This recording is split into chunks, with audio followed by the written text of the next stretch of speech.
Losers. I love the video that you guys did, and I spoke about this a little bit yesterday when we were on live for the game. It's got to be the Chargers. There's no team to me that needed to make or had a strong chance to make moves in the margins to really put themselves in a strong position to win a playoff game this year. You had a ton of money to spend. You had strong positions of need that could have been filled this offseason. You sat in your hands, and your two major moves were bringing back Khalil Mack, which I will give them recognition for. Khalil Mack still has some juice in the tank. And signing Najee Harris, which for the contract is not bad. It was only like $3 million guaranteed. That was a good deal for all intensive purposes. Especially with their run scheme, I think Najee will have success. So I don't want to laugh too much, but I did write LOL in my notes. And bringing back Mike Williams, this was a bad showing in the second off season of the Jim Harbaugh experience. This is where I disagree with you, because I don't have the Chargers as my loser. Actually, my biggest takeaway or hot take, whatever it was I don't think the Chargers lost the offseason. I like that. Because I don't think that's how Harbaugh wants to run his team. I mean, you saw the way that last year their success directly came from the draft and players they drafted. And, of course, Khalil Mack was there, Joey Bosa was there, stuff like that, and Derwin James and all that. But Joey Bosa's an injury-prone guy. You know, they brought back Khalil Mack. They still have Derwin James. They still have another draft. I don't think them paying Milton Williams $26 million is an end-all, be-all type of thing. I don't think them overpaying for some guys or bringing some guys in. I think their foundation has been the draft, and they want to do that another year, and then see if they can make a big splash next year if they want for maybe a Myles Garrett if he does decide I really want to leave, or check free agency again. So I don't think it's bad in a sense, because I do think the Broncos got exponentially better, like super better. Bang.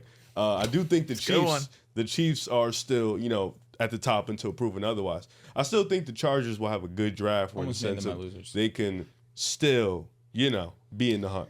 I think the Chargers' perspective is interesting because last year in the draft, they drafted a lot of people that we did not know about. And then the regular season came and we're like, okay, they're like really good players. Yeah. And even Don Henley, he was somebody nobody knew about, and then he broke out, and I thought he was an all-pro level player this past season. So they're clearly doing things a different way, and I know that next year's free agency class is going to be better than this year's. I thought this year's free agency class, it was a lot of overpays, as it is with a lot of free agencies, but like Milton Williams had 1 year, and he got $26.5 million per season. That 1 year was special. He's just so great. Young, bro. That's the reason. Yeah, he's young, but if he was like 28, 29, he wouldn't have got that. It's a great season, but he's also with Jalen Carter and Nolan Smith. Scenario. I mean, there's so many. Jomo, even their backup of Jomo was awesome. Him. Jordan Davis. I mean, Milton Williams, he was amazing, but $26.5 million. If you're the Chargers, you're probably thinking, okay, maybe we can wait on this, because you think about it. Like, let's just put it into perspective. Them re-signing Khalil Mack was huge. Definitely. If they didn't re-sign him, their edge room would have been atrocious. If any team had signed Khalil Mack on the open market, we'd be calling them winners. The fact that they kept them in-house, I agree with that. I think that is now, you're looking at that group, the interior has to improve. But you're not starting from zero. And I think the real disappointment with me, I had Justin Herbert as a loser just because of the interior of the offensive line. I was really disappointed in them not addressing that position. Will Fries, he had a 5-game stretch of elite play, and then he got hurt, and then he got 5 years, $88 million. Yeah. So maybe that's why the Chargers, they didn't want to pay that up. But, Kevin Zeitler went to Tennessee for 1 year, $7 million, 1 year, $8 million. I thought he was an upgrade. Maybe you go and get Patrick McCarry, you try to shoot your shot at Drew Dahlman. There were interior offensive linemen there, and maybe somebody still goes. Maybe Mekhi Becton goes, and then, it bolsters up their unit. But overall, I just thought the Chargers really let me down, and they let Justin Herbert down by not helping up that interior. I think there's a way. I think if Mekhi gets paid a certain amount of money, we get like a 3rd-round pick back. Yeah, you get a compensatory pick depending on his salary. But it also, have you signed any huge free agents? Not really, right? No, and we can match it if it's like low, the number we want. We can match it and bring them back, or we just it's like. Yeah. We really finesse. You might not even bring him back though, because I mean, not that like this dude changes things, but you traded for Kenyon Green, former first-round pick from the Texans. So he was horrible. He's not good. He wasn't good. He's not good. But you also have Tyler Steen, so maybe that's like the guard battle. We just like to bring in dudes. Yeah, I mean, again, he was drafted in the first round, so you know how he's gonna. You could buy low on someone who was talented, but when I was looking through my losers, it's almost like, do you want to lose the offseason? Because I trust all of these teams, right? I think the Eagles were a team that lost this offseason, but I know how great they are at the draft. They're just coming off a Super Bowl, but I'm not going to sit here and ignore that. They lost a ton of talent, right? Like Milton Williams is going to be tough to replace, even though you have talent defensive line. Josh Sweat, Mekhi Becton, we'll see what ends up happening with him. Isaiah Rodgers, CJ Gardner-Johnson. It's like it's the Eagles. They're always going to bounce back. I feel like the Chiefs haven't really had a great offseason so far, right? You lost Justin Reed, D-Hop, you traded Joe Tooney. You're taking Jalen Moore on as your probably starting left tackle, which, you know, it's a bit of a risk. You gave him not crazy money for tackles, like 15 a year, I want to say, but somebody that you're putting a lot of faith in to trust Patrick Mahomes' blind side, and especially Tooney, who was one of the best offensive linemen in the NFL last year. The 49ers, of course, come to mind because of, I mean, it feels like half of their roster is gone, right? Hufanga and Greenlaw, they go to Denver.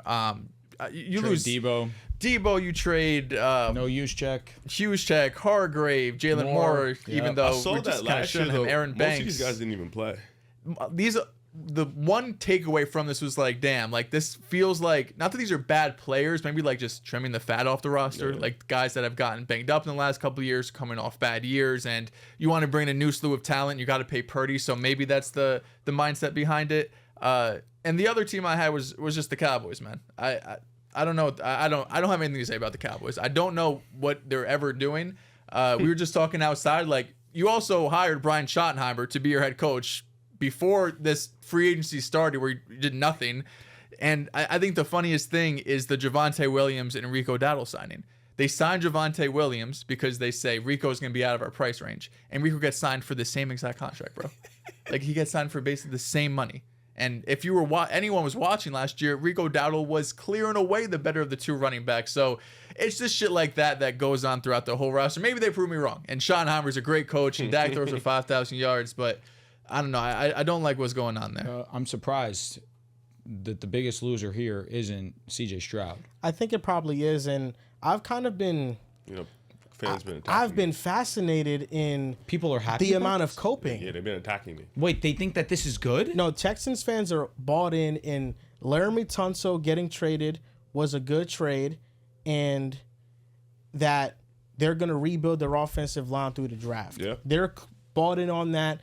In fact, if you say that they had a bad offseason, you're dumb. And you don't know what the master plan is. I haven't seen these Texans fans. I do not know what the master plan is. I think their defense is fine. Their defense is great. It's elite. Really great. If their defense wasn't as good as it is, bro, I feel like they win like 7 games. But being so nice. But C.J. Stroud cannot protect himself. No. And you just made a trade with the Vikings, picking up one of the worst interior linemen that there were last year. Let's and not that's forget, what I got to issue with. You still have a wide receiver core that, outside of Nico Collins, is injury prone. Yeah, that's also true. That's what I'm more concerned about with their offensive line is the Laramie Tunsil trade in a vacuum. It's a lot of picks, and they feel like if they feel like he is regressing and they want to move off of him a year early, because we know where Nick Caserio comes from. He comes from that Patriots mold where they move on from people a year early. Then I can understand that logic. But the moves that they have made tell me that they're not very good at evaluating offensive linemen. And they're bringing CJ, though. Yeah, they signed Laken Tomlinson, who was one of the worst guards last year with the Seahawks. He was unplayable. He was so bad. He was a turnstile. And then Ed Ingram, they traded for him. They traded a 6th-round pick. There were 4 guards this past season that had the worst one-on-one pressure rate allowed. 3 of them were on the Texans or on it currently. Ed Ingram was number 1. Number 4 was Laken Tomlinson. And number 3 was Kenyon Green. And 2 of them right now are on the Texans. So I think that they are planning to start them. And people are saying, oh, they're bringing in these offensive linemen for depth pieces. Well, who the hell do you have playing over them? Your offensive line's not good.